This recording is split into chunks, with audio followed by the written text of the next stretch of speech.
Bonjour à toutes et à tous, bienvenue dans votre point complet sur les dernières actualités de la Coupe du Monde 2026. À seulement quelques heures du coup d'envoi, l'ambiance monte d'un cran aux États-Unis, au Canada et au Mexique, les trois pays organisateurs de cette édition historique.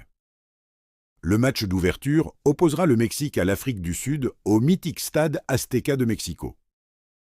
Mais à un jour de la cérémonie d'ouverture, les organisateurs ont dû faire face à une situation inattendue. Des manifestations ont perturbé les accès autour du stade, obligeant les autorités à renforcer les mesures de sécurité. La sécurité est d'ailleurs l'un des grands sujets de cette édition.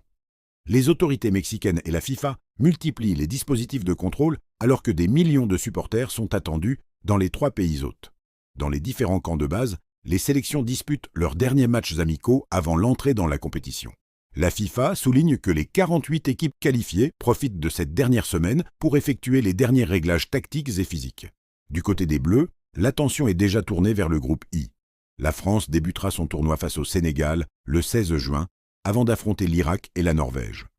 Les observateurs suivent de près les performances récentes des Sénégalais et des Irakiens, qui ont montré des résultats contrastés lors de leurs rencontres de préparation. Le sélectionneur français espère lancer idéalement une équipe qui figure parmi les favorites du tournoi, aux côtés de l'Argentine, championne du monde en titre, du Brésil, de l'Espagne, de l'Angleterre et du Portugal.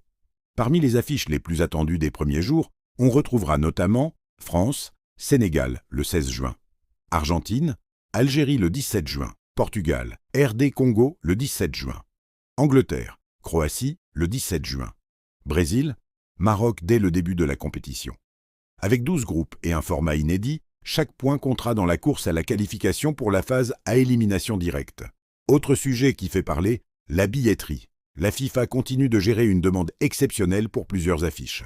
Ces derniers jours, l'organisation a également dû corriger une erreur informatique ayant conduit à l'attribution involontaire de certains billets sans paiement. Les réservations concernées ont depuis été réexaminées. La demande reste particulièrement forte pour les matchs des grandes nations ainsi que pour les rencontres disputées à Mexico, New York/New Jersey, Los Angeles et Miami. Enfin, la FIFA poursuit sa stratégie de modernisation. À l'occasion du lancement du tournoi, elle s'apprête à sortir un nouveau jeu vidéo officiel de la Coupe du Monde en partenariat avec Netflix Games. L'objectif est de permettre aux supporters de vivre l'événement sur plusieurs plateformes numériques tout au long de la compétition. Par ailleurs, l'instance mondiale a annoncé de nouvelles règles concernant les objets autorisés dans les stades, notamment des restrictions sur certaines bouteilles réutilisables, tout en promettant des dispositifs supplémentaires d'hydratation pour les supporters. Voilà pour l'essentiel de l'actualité. La Coupe du Monde 2026 est désormais à nos portes. Entre un format élargi, des stades répartis sur 3 pays, des favoris très ambitieux et une équipe de France qui rêve d'un nouveau sacre, tous les ingrédients sont réunis pour un mois de football exceptionnel. Ici Radio Soleil, merci de votre écoute et rendez-vous très bientôt pour un nouveau journal spécial Coupe du Monde 2026.